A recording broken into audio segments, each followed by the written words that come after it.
I feel a bit weird recording this video or audio depending on where you're watching it, but I don't know, it's something that sort of crossed my mind the other week, going for my bi-monthly haircut. I get a haircut every 2 weeks. Got a beanie on because my hair's in not the best look at the moment, plus it's a bit cold in the studio room, so I'd rather just keep my head warm. Got my You'll Never Walk Alone baseball tee on here, but yes, a little bit chilly. But in any case, and when I get for my haircut, and the guy that cuts my hair, shout out to David at Carlo and Sam's in Fairfield, basically asked me the question how I got into DJing. And I started thinking, wow, how did I get into DJing? It's been so long. It's, see, from the age of 15, I'm 33 in a couple of months' time. So, you know, it's been 8 years. It's 8 years? More than 8 years? Yeah, 8 years. 15 to... No, more than 8 years. Holy crap, my maths is terrible right now. I mean, forgive me, I'm recording at 1:45 in the morning here. Not 8 years. It's 25 and 35 minus 3, so, yeah, holy crap, man. Nearly, 12 years? Wow. So, damn, that's bloody long time to be DJing. But I mean, I don't know if anyone's really bothered to hear this, but I'm gonna say it anyways because whilst I'm doing some other bits and pieces in the background here, I'll do the chat and have the conversation, and you guys can listen on if you feel like getting the whole backstory. But it all goes back to for 1998, 1999, I believe. As an 10, 11-year-old, it is nice to know that dance music is still alive and kicking. And this is at the height of Wild FM. And this is when Wild FM was actually a radio station, not just a series of CDs or mixed compilations or a playlist in someone's Spotify account. It was an actual thing that people could actually listen to on radio. And remember, this is way before streaming. This is way before you could download any music off the internet. I think Napster would have been around at the time, but it wasn't as big, or maybe it hadn't reached Australia at that particular moment in time in the late 90s. But in any case, it was when Wild FM was a thing. Nightclubs were still pumping. Oxford Street would have high energy cranking throughout it, all over the place. And my uncle was an avid frequenter of such clubs: Envy, Liquid, DCM. I even think he went up to Thump a few times. Not sure if he was a Rogues person. Black Market, I think he went to. And I would just hear all these stories of clubbing through him. He would come back in the early hours of the morning. I'd go visit my grandparents when he lived with them at the time, and this being my mum's younger brother. I'd always used to see the DCM, Liquid, Envy passes, the ticket, the entries. Admit one, half price before 11:30 p.m. or something to that effect, whatever it was. And I used to think, like, what is this place, DCM? Never really thought much about it. I mean, I'm 11 years old. What the hell do I know? This is early days of the internet as well. Like, the internet is nothing at the moment, so you have no idea. The websites would have just been a new thing at that point, being plastered all over business cards and passes and things like that. And he would also listen to Wild FM in the car and mix tapes, actual tapes out there.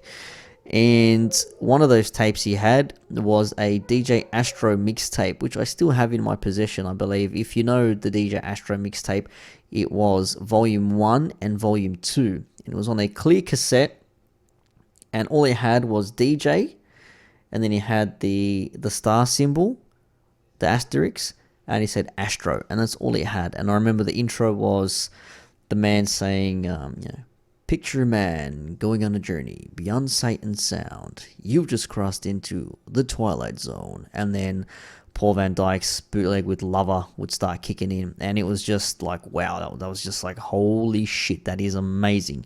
And that's the first thing I remember in terms of music wise in his car. And then comes the year 2000, 2001. Again, driving me around. I'm still in my early teens. I think I'm 12 in 2000. I'm 13 in 2001. Had a bit of a family tragedy in the year 2000. Father passed away very young, the age of 36. And to put that into perspective, I'm 33 in June, and he was 36 at the time, married, 2 kids, job, freshly moved into a brand new house in the western suburbs. Hoxton Park represents our Liverpool way in Sydney, and ended up getting sick and passed later that year. So that was a very shit moment, a personal one, but for the greater context, for the story, it does make sense. And I'll get to it soon. So the year 2000 wasn't the best. 2001 kicked on again, and that's when I started to hear more dance music all over the place. My uncle would then listen to another cassette that he had in the car, and this one was labeled Dinky Volume 1. Now, little did I know, many years down later on in life, I would actually become good friends with one of the people behind that mix CD and a lot of those tracks on that mix CD, and that being Dave Austin. And I remember he would always look at me when Dave Austin's Feel the Bang would break, and you'd hear Diamond Dallas Page's voice boom out, "You love me, you hate me, you'll never forget me." And he would always mimic that, looking at me while he was changing gears. It's one of the things I remember constantly non-stop. So that was a good moment back then, listening in the car. And from there on in, then it just became a bit of a habit. I started listening to Wild FM myself. I was influenced by my uncle, the DJ Astro mix CD, the Dinky mix CD. It was one of those things that I just could not stop listening to. We would go on camping trips. My mum, my dad, at the time in the late 90s, early 2000s, before he got sick after Easter, we would go fishing trips with my older uncle and auntie, and we would just basically drive for hours going down south somewhere like Tumut Way or Robertson or places like that down the coast. And with my Sony cassette Walkman, an actual Walkman that played cassettes, I would just listen to the mixtapes from start to finish, rewind, and start again. I just could not stop listening to them. And after that, that's when I started to, I discovered this thing called Skits Mix, and this was a new thing as well. It wasn't new because Skits Mix had been around from the mid-90s, but it didn't come out as frequently and as often. And as the 2000s progressed, that's when dance music started progressing as well, started becoming a little bit more mainstream, because you had Toka's Miracle in the late 90s. Then you had, I think it was a Four Strings Take Me Away in 2001 or 2002, whatever it was. And these sorts of tracks ended up being on mainstream radio, commercial radio, and it was like, oh wow, they're actually playing dance music on Today FM or on what was it, Nova at the time, 969 or whatever the hell it was, Wild FM before it became Nova 969. But they were playing dance music on commercial radio, and it was like, holy shit, this is unbelievable, this is crazy. And Skits Mix was one of those things I started listening to a lot. Skits Mix 5 is my earliest Skits Mix memory. I still have the original copy. Shout out to Nick Skits as well, lovely fella, has done me a world of good releasing the music that he deems worthy of releasing. He's knocked back a few tunes of mine, which he said, yeah, maybe not this one, try something else, and some other tracks he's actually taken a liking to and signed them on, so thank you for that, Skitsy. But Skits Mix was one of those CDs I first realised. Then come about 2001, 2002, I basically found this little world called Under 18s, and for my generation of people, those in their 30s now, 30s, late 30s, maybe even creeping on 40s, they would have been the 16 and 17-year-olds when I was the 11, 12-year-olds at the time. They would have experienced the likes of Equinox, Crush at Sega World, and some other under 18s like Chill, which I ended up DJing at in my late teens and early 20s. And I just fell in love with the dance music. It was unbelievable. And the DJs at the time with the under 18s I would go to, they were of a Macedonian background, same as myself. We would go to Macedonian under 18s where they would play from 7 to 12, so 7 p.m. to 12 a.m. One of them that we frequented, myself and my friend, school friend at the time, Mike's, who is now DJing as well later on in life, he started going to these under 18s, and I wanted to go as well. I wanted to suss it out. I wanted to see what it was all about. Ended up going, and it was from 7 p.m. to 12 a.m. It was usually always the last Friday of the school term. It was like a break, or it would be, I think, the first weekend of the school holiday, something to that effect. But I remember it was I think it was a Friday night they used to have it on. But anyways, I went, and that's when I was first introduced to a DJ that we all know very well now in the dance music scene in Sydney. A very, very popular fella. Goes by the name of Steve Play. So that's when I first saw Steve Play live, DJ live, as a 16 to 18-year-old, let's just say, in the early mid-2000s. Very baby-faced Steve Play. I think it was Stevie D at the time, but became to be known Steve Play, alongside another fella who helped me a lot in my DJing career, especially in the early years after I turned 18, DJ Adja, who I think still does gigs nowadays, but he does more so private events and more bulk and specialized parties and things like that. So I'll always be indebted to those boys for taking me on, showing me the ropes, teaching me how to beat mix and DJ and how to set up a party, etc., and just to get a feel for everything. So, you don't forget those things. So, my respect goes out to Adja and Steve in many aspects for what they did for me as a teenager growing up and trying to get into the scene, because, as a Macedonian kid, you're 14, 15 years old, you see these guys out there making music, you're like, this is mad. How is this possible? How are these, Maso blokes DJing? Like, it was crazy for me at the time. And I remember something just struck me. I'm just like, man, they played some big tracks. They were playing some big, high energy tracks, because that what was it at the time. They would section it off. They would do like first hour of like early house or R&B. Then they go into like an hour of energy. Then they do like a half hour of Maso music. Then they'd go back into like energy or R&B and finish it off with one or the other. So it was pretty much scheduled, because you only had one room. You couldn't basically run whatever you wanted the whole night. You had to cater for a bit of everyone, and it was pretty fun. It was good fun. The introduction to the clubbing life, if you will, as a 13-year-old at under 18s. Very, very long time ago back then now. Like, holy shit. That's like, almost 20 years now. Wow. 20 years ago. Ah, man. Bloody hell. Long, long damn time. Yeah,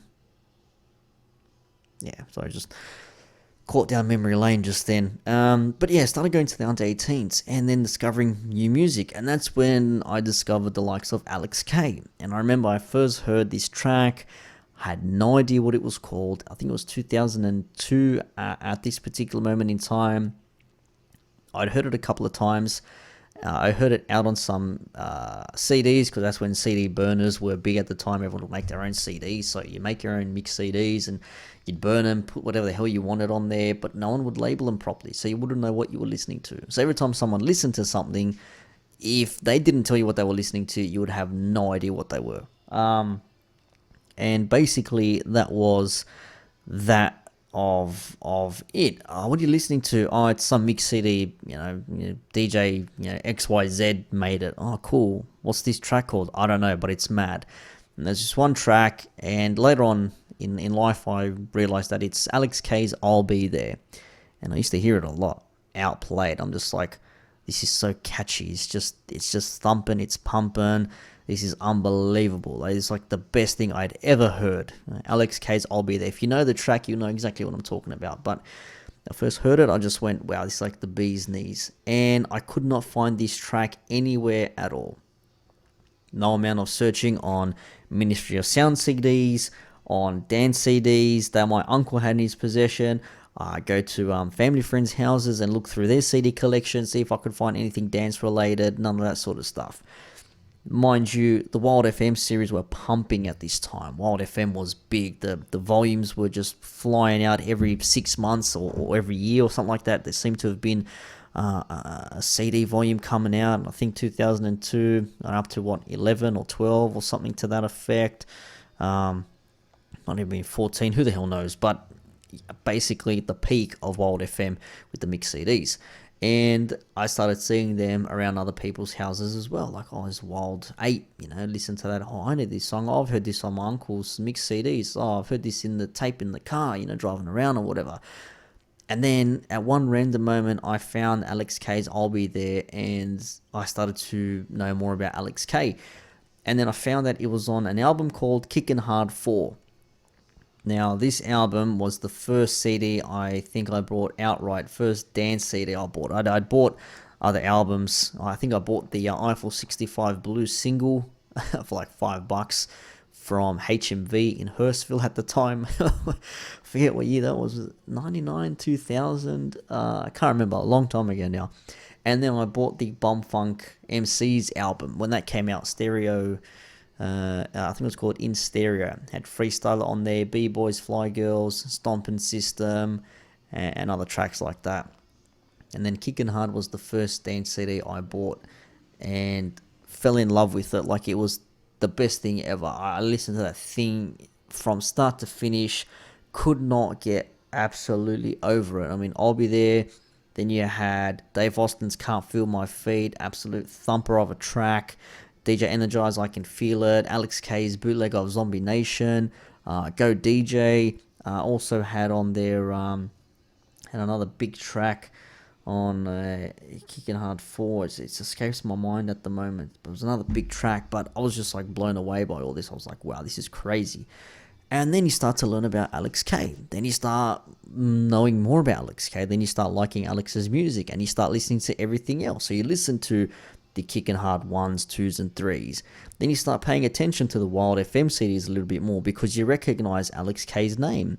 You see Dave Austin's name. Then you start to realize Skits Mix is making it big as well. Skits Mix 7 with, was it 7 or was it 8? I think it was 8 with the Whistle song, DJ Alligator, Blow My Whistle. Fly High was a big track at the time as well. It was like one of the biggest tracks you could get. And in 2002, as a 14-year-old, it was just unbelievable. Like, this shit blew my mind. I could not believe the amount of music I was listening to. I was hearing all these dance hits. It was fantastic. I was like a kid in a candy store. I wasn't the only one. There's a lot of friends as well who listen to music the way I did, but I seemed to be constantly walking around with a pair of earphones or earbuds in my ears, and I sort of became a living, walking meme. There goes Nick. Yep, true to word. He's got a Discman in his pocket, or a Walkman in his pocket, and he's got his earphones in, and he's listening to some tracks, and that's basically what he became. That was throughout high school as well. But more to the point, I know this is going on for a while. I might have to split this across 2 different pods, so I'll try to keep this one relatively short. So this was my introduction to dance music, going up to my introduction to DJing. And when I first started going to the under 18s, seeing the DJs like Steve Play and Adja and a bunch of others, Toddy Z as well was making music at the time. They were making this thing called Maso Energy, and basically what that is was traditional Macedonian songs. I mean traditional, I don't mean in the sense of using like bagpipes and traditional drums and things like that. Some were, but it was more so just Macedonian music, and it was sped up to like 130, 140 BPM, had a Clubheads bass line behind it, which we all called it Clubheads. It wasn't called Donk back then, it was always called a Clubhead bass line, or a bamboo bass line as it were. And I thought, this is mad. these guys are making these remixes. Holy shit, I want to make remixes. I want to make music as well. I didn't care about DJing at the time. I just thought, this is mad. I want to be able to do my own tracks. I wanted to make music. The only problem was I had no fucking idea where to start or how to go about making music. I had no knowledge of music, no chord structure, no idea about keys and scales and fifths and all sorts of nothing at all. Had no idea about anything. So I think I approached Aj at one point, if I'm not mistaken, if he ever ends up listening to this, if he maybe recalls what actually happened, but I'm pretty sure I might have approached him at one point and said, I want to make music, how do you make your music? And I remember he said he uses a program called Acid Pro, and Acid Pro is effectively a DAW, digital audio workstation, where you could import your audio files and you can slice them up, you can time stretch them, you can manipulate them, you can add effects. Basically, just another version of like a Pro Tools or a Logic, an FL Studio now. That's basically what Acid Pro was. I think it's called Sony Acid now, or Sony Vega or something to that effect. But that's what I started on, putting some beats together, just making sure that everything was time stretched to 140 BPM, and then learning how to arrange tracks. That was the introduction. Then I discovered a program called Fruity Loops. The way I discovered this program was, at the time, keep in mind, I had gone through my father's passing only a few years before that, in the year 2000, and my dad got me into community radio, doing Macedonian community radio actually, as a 8-9-year-old, and then I did it 10, 11, and then once he passed, I basically gave it up for a good 2 to 3 years, until I said, okay, I'm happy to go back again, because he was always about the music. He got me into it. He was the one who loved music. He would sing, grab the microphone from the singer at functions, and sing along, and just all about making people happy. That was my old man. Just wanted to make people happy, have a good time, have a laugh, which is, I like to think I'm reflective of him in that aspect. And I thought, no, you know what? He was always about the music. He wanted me to keep doing what I was doing. So, I'll stick with it. Plus, I enjoyed it. And during a bit of a meeting that we had with some other youngsters at community radio, they were basically trying to get more youngsters involved in the radio aspect for the community. And one guy started putting forward that he knew some programs on how to make music, and one of them was Pro Tools, and never heard of Pro Tools before. And when I experienced Pro Tools in TAFE, absolutely hated Pro Tools. I still hate it till today. I will not use it if you paid me. I absolutely hate using Pro Tools. But he also mentions this other program, and he says Fruity Loops, and I thought, that sounds a bit cheesy. Fruity Loops. What the hell is Fruity Loops? So naturally, being a teenager, the year is 2003, I have dial-up internet. Maybe I had cable at the time, I can't remember. No, I'm pretty sure it was still dial-up internet. I think I got cable in about 2005 or 6. So let's just say dial-up internet. And you go on the uTorrents. Everyone's using uTorrent at the time. Why not? Just torrent everything. Using uTorrents and typing in Fruity Loops, and you get Fruity Loops exe with the crack and all that sort of stuff. And I thought, all right, let's give this a go. Let's give Fruity Loops a go. Excuse me. And I plug it in, I install it. I make sure that everything's on board. Mind you, the PC I had at the time was a piece of crap. Had like a Pentium processor. I'm pretty sure it had like 20 gig hard drive or something stupid. It had a CD burner, it had a floppy disk drive, I think 2 USB inputs, and it was just a piece of shit PC. But it was what I had at the time, and it was the bee's knees. So I downloaded this a program called Fruity Loops. I start mucking around, creating beats using the stock sounds and all that sort of stuff. And I'm like, oh, this is pretty interesting. Making beats. And Fruity Loops was not as advanced as it is now at the time. FL Studio has come in leaps and bounds. You can do a whole lot on FL Studio now. So back then it was very, very basic. And there was no actual representation of the wave files. It was all in blocks. So if you did create a bar or a phrase or a melody or chords, you couldn't see it in its wave format. You had to see it in block format, and you had to arrange those blocks in certain sections of how you wanted to. So if you wanted a kick and a clap and a snare, you had to have 3 separate blocks on the individual tracks, and they would basically show what they represented underneath. You had to label it. So your first track would have been kick, so we're just seeing like blocks of kicks every bar. Then the second one would have been the snare. You would have blocks of a snare in every bar. Then the clap, and then a percussion loop or hi-hats or a bass line or whatever. And I absolutely hated it. I was very frustrated because I couldn't see the wave format. So I said, screw that. I would do all my loops and my sequencing in FL Studio, or Fruity Loops at the time. I would export each individual track and put it together in Acid Pro, and that's how I would start making my music. And the early music that I was making in 2006, once I was comfortable enough making some tunes after some horrendous bootlegs and very, very bad pieces of music, for lack of a better term, 2006 is when I actually started making some proper tunes. So actually, I might throw that track in this pod. It'll be in the audio version only. So if you're watching this on YouTube and you see me on camera, which I'm waving at you right now, I won't be on this.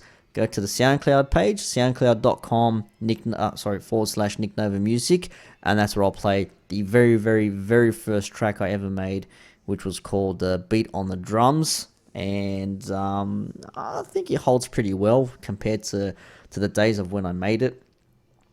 Pretty shithouse, think about it, but it doesn't sound too bad in comparison for something that was done, almost 20 years ago.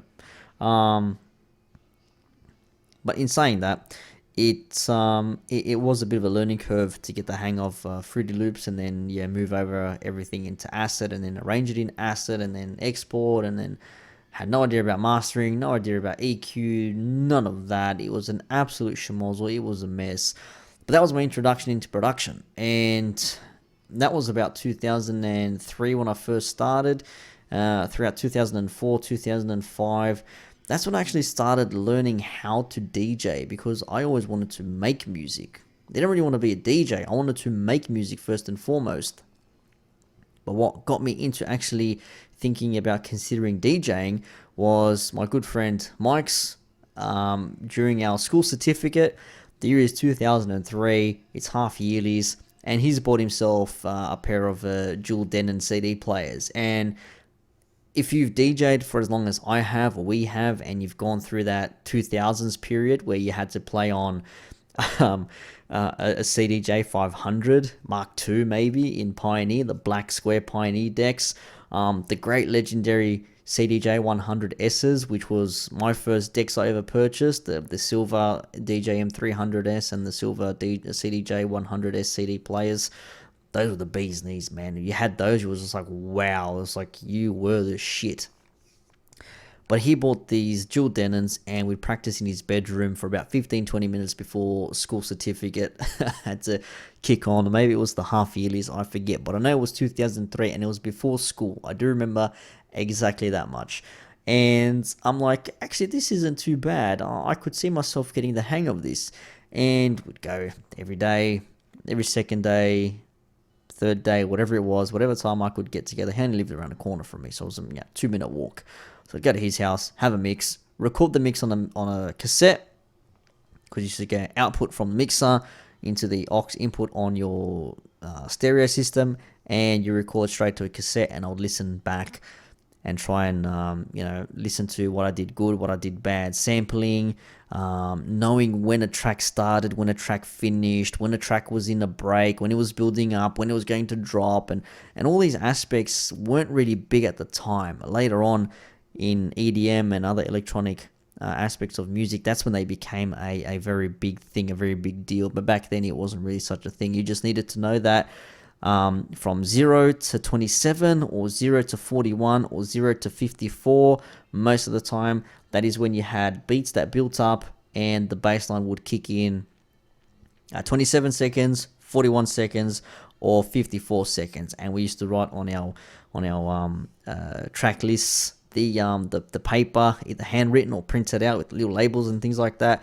Next to the track would actually write the seconds that the bass line would kick in, because you didn't have a Serato or a record box to give you the whole wave file, so you could see where everything breaks in a whole 4 to 6 minute track. People were still using vinyl at the time. I mean, I had to go at vinyl. I could barely get through that, but CD players was it. You had plus 10 on the pitch bend. The master tempo was shocking. Its processing was terrible. You would go from 140 BPM to 145 BPM, for example, and you could tell it was just struggling. It was so shit. The time stretching and the processing on the early CD players was absolute rubbish. So not many people played on master tempo. If you played on master tempo, you could tell the beats were chopping in and out. Whereas now master tempo sounds clean as it's almost near perfect, and you can't tell. So I started DJing that way. It was just me getting the hang of it, just learning how to beat match, learning when to cue tracks, when to fade in, when to mix out, when to drop the low end, when to increase the low end, when to do all these sorts of things. And you're limited at the time as well. You couldn't really do a lot of the stuff you can do now. There was hardly any effects on there. So it's just a matter of really beat mixing. And then I think for my 16th birthday, it was 2004, that's when I, was it 16, 2004, 2005, I was 17, yep, 18 in, 15, 16, holy crap, I'm forgetting my years now. 15 in 2003, 16 in 2004. Yeah, so 2004 for my 16th birthday. That's when I decided that I was going to get decks and I'll start learning. And for my 16th birthday, I got a set of Pioneer CDJ100S CD players and a silver DJ M300S mixer. And that's when I started taking DJing seriously, because my producer career was going nowhere. I had no idea what I was doing. As I said, didn't make a first proper track until 2006. And you're going to hear that first track right now. And then there will be a part 2 later on in the week or next week at some point, where I continue on from buying my decks and starting to take DJing seriously, and starting to do little small private parties for school friends, tagging along to private events and functions with Adja and Steve Play, and my introduction to another person who helped me immensely in my career, a very dear friend of mine, Peter Fly, one of the local heroes of Western Sydney. So that'll be in the next installment of the history of myself, the history of Nick Nova, and I hope you have enjoyed. I hope I haven't bored you for too long. Some of you may have even been listening and going back down memory lane if you are the same age I am, or that same age bracket. So there is much more to come. So yeah, without further ado, this is the first proper track I ever made. It is called Beat on the Drums, and I hope you enjoy it. Again, it's only on SoundCloud, so if you're watching the video on YouTube, go to the link. It's in the description below. Check out the link there. That's where you'll hear it. So till the next time, peace out.